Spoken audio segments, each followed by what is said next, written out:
ನಮಸ್ಕಾರ. ಇಂದಿನ ಈ ವಿಶೇಷ ವಿಶ್ಲೇಷಣೆಗೆ ಸ್ವಾಗತ. ಇವತ್ತು ನಾವು ಒಂದು ಬಹಳ ಇಂಟ್ರೆಸ್ಟಿಂಗ್ ಹಾಗೆ ಸ್ವಲ್ಪ ಮಿಸ್ಟೀರಿಯಸ್ ಅನ್ನಿಸುವಂತ ವಿಷಯದ ಬಗ್ಗೆ ಮಾತಾಡ್ತಾ ಇದ್ದೀವಿ. ಅವರೇ ಶ್ರೀ ಹವಾ ಮಲ್ಲಿನಾಥ್ ಮುತ್ಯ. ಇಂದಿನ ನಮ್ಮ ಈ ಅಧ್ಯಯನದಲ್ಲಿ ಅವರ ಜೀವನ, ಅವರ ಸುತ್ತ ಇರುವ ಅಪಾರ ಭಕ್ತಿ ಹಾಗೆ ಅವರ ಬಗ್ಗೆ ಕೇಳಿಬರುವ ಆ ಅಚ್ಚರಿಯ ಪವಾಡಗಳನ್ನ ನಾವು ಬಿಡಿಸಿ ನೋಡಲಿದ್ದೇವೆ. ಬನ್ನಿ, ಮೂಲ ದಾಖಲೆಗಳನ್ನ ಇಟ್ಕೊಂಡು ಈ ಅದ್ಭುತ ಪಯಣವನ್ನ ಶುರು ಮಾಡೋಣ. ಓಕೆ, ಈಗ ನೇರವಾಗಿ ವಿಷಯಕ್ಕೆ ಬರೋಣ. ಅಸಲಿಗೆ ಯಾರು ಈ ನಿರುಗುಡಿಯ ನಡೆದಾಡುವ ದೇವರು? ಈ ಮಾಡರ್ನ್ ಯುಗದಲ್ಲೂ ಕೂಡ ಒಬ್ಬ ವ್ಯಕ್ತಿ ಹೇಗೆ ಇಷ್ಟೊಂದು ದೊಡ್ಡ ಮಟ್ಟದ ಪ್ರಾದೇಶಿಕ ಭಕ್ತಿಯನ್ನ ಗಳಿಸಕ್ ಸಾಧ್ಯವಾಯಿತು? ಖಂಡಿತ ಈ ಪ್ರಶ್ನೆ ನಿಮ್ಮೆಲ್ಲರಲ್ಲೂ ಮೂಡಿರಬಹುದು ಅಲ್ವಾ? ಇದೇ ಇಂದಿನ ನಮ್ಮ ವಿಶ್ಲೇಷಣೆಯ ಕೇಂದ್ರ ಬಿಂದು. ಈ ಭಕ್ತಿಯ ಹಿಂದಿರುವ ಆ ಮ್ಯಾಜಿಕ್ ಏನು ಅನ್ನೋದನ್ನ ನಾವೀಗ ಒಂದೊಂದಾಗಿ ಬಿಡಿಸಿ ನೋಡೋಣ. ಈ ಟ್ರೆಂಡ್ ಅಥವಾ ಈ ಭಕ್ತಿಯ ಸ್ವರೂಪ ಸಂಪೂರ್ಣವಾಗಿ ಅರ್ಥ ಆಗಬೇಕು ಅಂದರೆ ನಾವೆಲ್ಲರೂ ಮೊದಲು ಅವರ ಭಕ್ತರ ಭೌಗೋಳಿಕ ವ್ಯಾಪ್ತಿಯನ್ನು ನೋಡಲೇಬೇಕು. ಇದು ಬರೀ ಒಂದು ಹಳ್ಳಿಗೆ ಅಥವಾ ಒಂದು ಸಣ್ಣ ಏರಿಯಾಗೆ ಮಾತ್ರ ಸೀಮಿತವಾಗಿಲ್ಲ. ಇವರ ಪ್ರಭಾವ ಹೇಗೆಲ್ಲ ಹರಡಿದೆ ಅನ್ನೋದನ್ನು ನೋಡಿದ್ರೆ ನಿಜಕ್ಕೂ ಆಶ್ಚರ್ಯ ಆಗುತ್ತೆ. ಈಗ ಇಲ್ಲಿರುವ ವಿವರಗಳನ್ನು ಸ್ವಲ್ಪ ಗಮನಿಸಿ. ಶ್ರೀ ಹವಾ ಮಲ್ಲಿನಾಥ್ ಮುತ್ಯ ಅವರ ಪ್ರಭಾವ ಕೇವಲ ನಮ್ಮ ಕರ್ನಾಟಕದ ನಿರ್ಗುಡಿ ಅಥವಾ ಸರಸಂಬಾಗೆ ಮಾತ್ರ ಲಿಮಿಟ್ ಆಗಿಲ್ಲ. ನೋಡಿ, ಮಹಾರಾಷ್ಟ್ರದ ಭಿಗವಾನದಲ್ಲಿ ಅವರದೇ ಆದ ಒಂದು ದೊಡ್ಡ ಮಠವೇ ಇದೆ. ಅಷ್ಟೇ ಅಲ್ಲ, ಆಂಧ್ರ ಪ್ರದೇಶ್, ತಮಿಳುನಾಡು ಮತ್ತು ಕೇರಳದಂತಹ ಬೇರೆ ಬೇರೆ ರಾಜ್ಯಗಳಿಗೂ ಅವರ ಭಕ್ತರ ಸಂಖ್ಯೆ ಹಬ್ಬಿದೆ. ಒಬ್ಬ ಗುರುವಿನ ಪ್ರಭಾವ ಹೇಗೆ ರಾಜ್ಯದ ಬಾರ್ಡರ್ಗಳನ್ನು ದಾಟಿ ಬೆಳೆದಿದೆ ಅನ್ನೋದಕ್ಕೆ ಇದೊಂದು ಪರ್ಫೆಕ್ಟ್ ಎಕ್ಸಾಂಪಲ್. ಸರಿ, ಈಗ ನಾವು ಜಿಯೋಗ್ರಫಿಯಿಂದ ಸ್ವಲ್ಪ ಎಮೋಷನ್ಸ್ ಕಡೆಗೆ ಬರೋಣ. ಇಷ್ಟೊಂದು ದೊಡ್ಡ ಲೆವೆಲ್ನಲ್ಲಿ ಜನಪ್ರಿಯತೆ ಸಿಗೋಕೆ ಅಸಲಿ ಕಾರಣ ಏನು ಗೊತ್ತಾ? ಅದು ಅವರ ಸಿಂಪಲ್ ಮತ್ತೆ ಎಲ್ಲರನ್ನೂ ಸಮಾನವಾಗಿ ಕಾಣುವ ಅವರ ಫಿಲಾಸಫಿ. ಅವರ ಈ ಯುನೀಕ್ ಆದ, ಎಲ್ಲರಿಗೂ ಸುಲಭವಾಗಿ ಕನೆಕ್ಟ್ ಆಗುವ ತತ್ವಗಳೇ ಈ ಅಪಾರ ಆಕರ್ಷಣೆಗೆ ಮೇನ್ ರೀಸನ್ ಅಂತ ಹೇಳ್ಬಹುದು. ಮತ್ತು ಇದು ಈ ಪಾಯಿಂಟ್ ಅನ್ನ ಭಲೇ ಅದ್ಭುತವಾಗಿ ವಿವರಿಸುತ್ತೆ. ಸಾಮಾನ್ಯ ಆಧ್ಯಾತ್ಮಿಕ ಗುರುಗಳಿಗೂ ಮತ್ತು ಶ್ರೀ ಹವಾ ಮಲ್ಲಿನಾಥ್ ಮುತ್ಯ ಅವರಿಗೂ ಇರುವ ಆ ಮೇನ್ ಡಿಫರೆನ್ಸ್ ಅನ್ನ ನಾವಿಲ್ಲಿ ಸ್ಪಷ್ಟವಾಗಿ ನೋಡಬಹುದು. ನಾವೆಲ್ಲರೂ ನೋಡಿರೋ ಹಾಗೆ ಸಾಮಾನ್ಯವಾಗಿ ಗುರುಗಳು ಭಕ್ತರಿಂದ ಸ್ವಲ್ಪ ಡಿಸ್ಟೆನ್ಸ್ ಮೇಂಟೈನ್ ಮಾಡ್ತಾರೆ, ದೂರದಿಂದಲೇ ಆಶೀರ್ವಾದ ಕೊಡ್ತಾರೆ. ಆದರೆ ಮುತ್ಯ ಅವರ ಸ್ಟೈಲ್ ಕಂಪ್ಲೀಟ್ ಆಗಿ ಬೇರೆ. ಅವರು ಒಬ್ಬ ಕ್ಲೋಸ್ ಫ್ರೆಂಡ್ ತರ ಭಕ್ತರ ಹೆಗಲ ಮೇಲೆ ಕೈ ಹಾಕಿ ಅವರ ದಿನನಿತ್ಯದ ಕಷ್ಟ ಸುಖಗಳ ಬಗ್ಗೆ ಮಾತಾಡ್ತಾರೆ. ಶ್ರೀಮಂತರೇ ಇರಲಿ, ಬಡವರೇ ಇರಲಿ, ಪ್ರತಿಯೊಬ್ಬರ ಜೊತೆಯೂ ಅದೇ ಸಮಾನತೆಯಿಂದ ಬೆರೆಯೋದು ಅವರ ಸ್ಪೆಷಾಲಿಟಿ. ಇಲ್ಲಿ ಹೈಲೈಟ್ ಮಾಡಿರುವ ಈ ವಾಕ್ಯವನ್ನ ಒಮ್ಮೆ ಗಮನಿಸಿ. ಆತ್ಮವೇ ಪರಮಾತ್ಮ ಅಂದ್ರೆ ನಮ್ಮ ಒಳಗಿರುವ ಆತ್ಮವೇ ಆ ಭಗವಂತ ಅನ್ನೋದಿದ್ರ ಅರ್ಥ. ನಾವು ರೆಫರ್ ಮಾಡಿರುವ ಮೂಲಗಳ ಪ್ರಕಾರ ಇದು ಅವರ ಬೋಧನೆಗಳ ಒಂದು ಪ್ರಮುಖ ಅಡಿಪಾಯ. ಅಂದ್ರೆ ದೇವರಿಗಾಗಿ ಕೇವಲ ಹೊರಗಿನ ವಿಗ್ರಹಗಳನ್ನೇ ಡಿಪೆಂಡ್ ಆಗೋ ಬದಲು ಭಕ್ತರು ತಮ್ಮ ಒಳಗೆಯೇ ಆ ಪರಮಾತ್ಮನನ್ನ ಹುಡುಕ್ಬೇಕು ಅಂತ ಅವರು ಹೇಳ್ಕೊಡ್ತಾರೆ. ತಮ್ಮನ್ನು ಬಿಟ್ಟು ದೇವರಿಲ್ಲ, ಮಣ್ಣು ಬಿಟ್ಟು ಮಡಿಕೆ ಇಲ್ಲ ಅನ್ನೋದು ಅವರ ಸ್ಟ್ರಾಂಗ್ ಬಿಲೀಫ್. ಓಕೆ, ಇಲ್ಲಿಯವರೆಗೆ ನಾವು ಅವರ ತತ್ವಗಳನ್ನ ಅರ್ಥ ಮಾಡ್ಕೊಂಡ್ವಿ. ಈಗ ನಮ್ಮ ಈ ವಿಶ್ಲೇಷಣೆ ಮತ್ತೊಂದು ಇಂಟ್ರೆಸ್ಟಿಂಗ್ ಘಟ್ಟಕ್ಕೆ ಎಂಟರ್ ಆಗ್ತಾ ಇದೆ. ಅದೇ ಸ್ಥಳೀಯ ಜಾನಪದ ಮತ್ತು ಪವಾಡಗಳ ಕಥೆಗಳು. ನಾವಿಲ್ಲಿ ಸಂಪೂರ್ಣವಾಗಿ ನಿಷ್ಪಕ್ಷಪಾತವಾಗಿ ಇದನ್ನ ಕಣ್ಣು ಹಾಯಿಸೋಣ.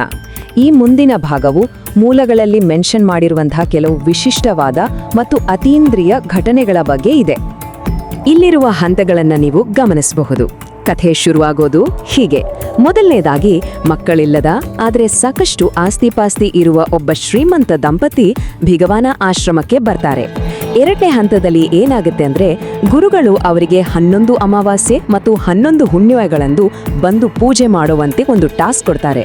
ಫೈನಲಿ ಈ ಎಲ್ಲ ಆಚರಣೆಗಳನ್ನ ಶ್ರದ್ಧೆಯಿಂದ ಮುಗಿಸಿದ್ಮೇಲೆ ಆ ದಂಪತಿಗೆ ಒಂದು ಗಂಡು ಮಗುವಾಯಿತು ಅಂತ ಭಕ್ತರು ವರದಿ ಮಾಡ್ತಾರೆ.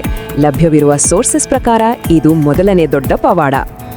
ಈಗ ಸಹಜವಾಗಿ ಯಾರಿಗಾದ್ರೂ ಒಂದು ಪ್ರಶ್ನೆ ಮೂಡುತ್ತೆ ಅಲ್ವಾ? ಮದ್ವೆ ಮನೆಯಲ್ಲಿ ದಿಢೀರಂತ ಹಾವೊಂದು ಯಾಕೆ ಬಂತು? ಈ ಪ್ರಶ್ನೆಯೇ ನಮ್ಮನ್ನ ಗುರುವಿನ ಬಗ್ಗೆ ಇರುವ ಮೋಸ್ಟ್ ಫೇಮಸ್ ಆದ ಒಂದು ಲೋಕಲ್ ಕಥೆಯ ಕಡೆಗೆ ಕರ್ಕೊಂಡು ಹೋಗುತ್ತೆ. ಬನ್ನಿ, ಆ ಇಂಟ್ರೆಸ್ಟಿಂಗ್ ಸ್ಟೋರಿ ಏನು ಅಂತ ನೋಡೋಣ. ಈ ಘಟನಾವಳಿಗಳನ್ನ ಸ್ವಲ್ಪ ಗಮನಿಸಿ. ಮದುವೆಗೆ ಮುಂಚೆ ಭಕ್ತನೊಬ್ಬ ತನ್ನ ಮಗಳ ಮದುವೆಗೆ ಬನ್ನಿ ಅಂತ ಗುರುಗಳನ್ನ ಇನ್ವೈಟ್ ಮಾಡ್ತಾನೆ.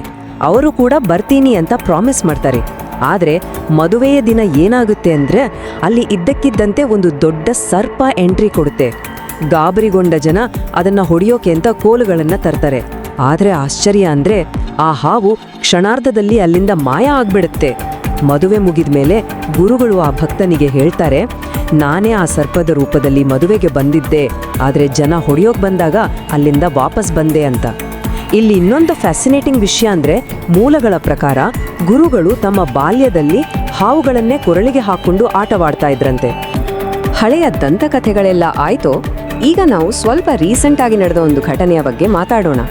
ಇದು ಬರೀ ಬಾಯಿಂದ ಬಾಯಿಗೆ ಹರಡ್ದ ಕಥೆಯಲ್ಲ, ಬದಲಾಗಿ ಗುರುಪೂರ್ಣಿಮೆಯ ಆಚರಣೆ ನಡೀತಾ ಇದ್ದಾಗ ಲೈವ್ ಆಗಿ ವರದಿಯಾದ ಒಂದು ಘಟನೆಯಾಗಿದೆ. ಈಗ ಇಲ್ಲಿರುವ ಮಾಹಿತಿಯನ್ನು ನೋಡಿ, ಇದು ನಿಜಕ್ಕೂ ಶಾಕಿಂಗ್ ಅನ್ಸ್ಬೋದು. ಧಾರಾಶಿವ ಜಿಲ್ಲೆಯ ನಿಲಂಗಾದಿಂದ ಬಂದ ಭಕ್ತನೊಬ್ಬನ ಕಂಡೀಷನ್ ಇದು. ಆತನಿಗೆ ಕಳೆದ 1 ತಿಂಗಳಿಂದ ಧ್ವನಿಯೇ ಇರಲಿಲ್ಲ, ಅಂದ್ರೆ ಕಂಪ್ಲೀಟ್ ಆಗಿ ಮಾತು ನಿಂತೋಗಿತ್ತು. ಆದ್ರೆ ಆಶ್ಚರ್ಯ ಏನಂದ್ರೆ, ಗುರುವಿನ ದರ್ಶನ ಮಾಡಿ ಆಶೀರ್ವಾದ ಪಡೆದ ಕೇವಲ 1 ನಿಮಿಷದೊಳಗೆ ಆತನ ಧ್ವನಿ ಸಂಪೂರ್ಣವಾಗಿ ವಾಪಸ್ ಬಂತು ಅಂತ ವರದಿ ಮಾಡಲಾಗಿದೆ. ಸ್ಪಾಂಟೇನಿಯಸ್ ಆಗಿ ಗುಣಪಡಿಸುವ ಈ ರಿಪೋರ್ಟ್ ನಿಜಕ್ಕೂ ವಿಸ್ಮಯಕಾರಿಯಾಗಿದೆ ಅಲ್ವಾ? ಸರಿ, ಪವಾಡಗಳು ಮತ್ತು ಅತೀಂದ್ರಿಯ ಶಕ್ತಿಗಳ ಕಥೆಗಳಿಂದ ನಾವೀಗ ಮತ್ತೆ ರಿಯಾಲಿಟಿಗೆ ವಾಪಸ್ ಬರೋಣ. ಈ ಸೂಪರ್ ನ್ಯಾಚುರಲ್ ಕ್ಲೇಮ್ಸ್ಗಳನ್ನ ಪಕ್ಕಕ್ಕಿಟ್ಟು ನೋಡಿದ್ರು, ಗುರುಗಳು ತಮ್ಮ ಸಮಾಜದ ಮೇಲೆ ಅತ್ಯಂತ ಸ್ಪಷ್ಟವಾದ ಮತ್ತು ಗ್ರೌಂಡ್ ಲೆವೆಲ್ನ ಪ್ರಭಾವವನ್ನ ಬೀರಿದ್ದಾರೆ. ಈ ಸಮಾಜಮುಖಿ ಕಾರ್ಯಗಳು ಹೇಗೆ ಅವರನ್ನ ಜನರಿಗೆ ಮತ್ತಷ್ಟು ಹತ್ರ ಮಾಡಿದೆ ಅನ್ನೋದನ್ನ ನಾವೀಗ ನೋಡೋಣ. ಇಲ್ಲಿರುವ ಅನ್ನದಾಸೋಹ ಅನ್ನೋ ಪದವನ್ನ ಗಮನಿಸಿ. ಇದರ ಅರ್ಥ ಕಂಟಿನ್ಯೂಸ್ ಆಗಿ ನಡೆಯುವ ಉಚಿತ ಆಹಾರ ವಿತರಣೆ ಮತ್ತು ಸಮುದಾಯದ ಅಡಿಗೆ ಮನೆಗಳು. ಅಂದ್ರೆ ದಾರಿಹೋಕರಾಗ್ಲಿ, ಪ್ರವಾಸಿ ಭಕ್ತರಾಗ್ಲಿ ಅಥವಾ ಸ್ಥಳೀಯರಾಗ್ಲಿ ಯಾರೊಬ್ಬರು ಹಸಿವಿನಿಂದ ಇರಬಾರದು ಅನ್ನೋದು ಇದರ ಮೇನ್ ಕಾನ್ಸೆಪ್ಟ್. ಇದೇ ಕಾರಣಕ್ಕೆ ಆಳಂದ ಮತ್ತು ಕೊಳ್ಳಂಗಿರಿಯಂತಹ ಬೇರೆ ಬೇರೆ ಕಡೆಗಳಲ್ಲಿ ಈ ಅನ್ನದಾಸೋಹ ಕಾರ್ಯಕ್ರಮಗಳನ್ನ ಇವತ್ತಿಗೂ ಬಹಳ ಸಕ್ರಿಯವಾಗಿ ನಡೆಸ್ಕೊಂಡು ಬರಲಾಗ್ತದೆ. ಬರೀ ಮಠದೊಳಗಷ್ಟೇ ಅಲ್ಲ, ರಸ್ತೆಯ ಬದಿಯಲ್ಲೇ ದಣಿದು ಬರುವ ಪ್ರಯಾಣಿಕರಿಗೆ ಗುರುಗಳು ಖುದ್ದಾಗಿ ತಾವೇ ತಮ್ಮ ಕೈಯಾರೆ ಹಣ್ಣುಗಳು ಮತ್ತು ಕಬ್ಬಿನ ಹಾಲನ್ನು ಹಂಚುತ್ತಾರೆ ಅಂತ ಮೂಲಗಳು ಹೇಳ್ತವೆ. ಯೋಚನೆ ಮಾಡಿ, ಸೇವೆ ಮಾಡುವ ಈ ಪರ್ಸನಲ್ ಟಚ್ ಇದೆಯಲ್ವಾ, ಇದು ನಾವು ಮೊದಲೇ ಮಾತಾಡಿದ ಆ ಹೆಗಲ ಮೇಲೆ ಕೈ ಹಾಕುವ ಈಕ್ವಾಲಿಟಿಯ ವ್ಯಕ್ತಿತ್ವವನ್ನ ಮತ್ತಷ್ಟು ಸ್ಟ್ರಾಂಗ್ ಆಗಿ ಪ್ರೂವ್ ಮಾಡುತ್ತೆ. ಕೊನೆಯದಾಗಿ ಒಂದು ಇಂಟ್ರೆಸ್ಟಿಂಗ್ ಪ್ರಶ್ನೆಯೊಂದಿಗೆ ನಾವಿಂದಿನ ಈ ವಿಶ್ಲೇಷಣೆಯ ಎಂಡಿಗೆ ಬಂದಿದ್ದೇವೆ.